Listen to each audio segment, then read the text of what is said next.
మీ అందరి ఆశీస్సులతో ఇందిరమ్మ ప్రభుత్వం వచ్చి సంవత్సరన్నర పూర్తి చేసుకుందని, ప్రభుత్వం ఏర్పడిన నాటి నుండి అనేక అభివృద్ధి సంక్షేమ కార్యక్రమాలు చేపట్టామని, అర్హులైన ప్రతి ఒక్కరికి ఇందిరమ్మ ఇల్లు ఇస్తామని మంత్రి పొంగులేటి శ్రీనివాసరెడ్డి అన్నారు.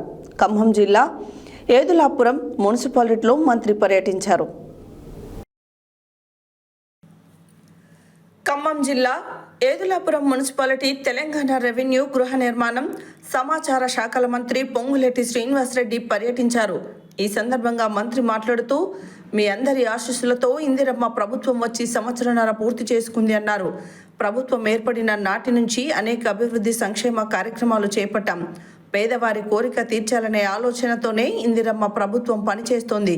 ఎన్నికల ముందు ఇచ్చిన హామీలతో పాటు ఆనాటి ప్రభుత్వం చేసిన కొన్ని మంచి కార్యక్రమాలతో పాటు కొత్త కార్యక్రమాలు ఇందిరమ్మ ప్రభుత్వంలో అమలు చేస్తున్నామని అన్నారు.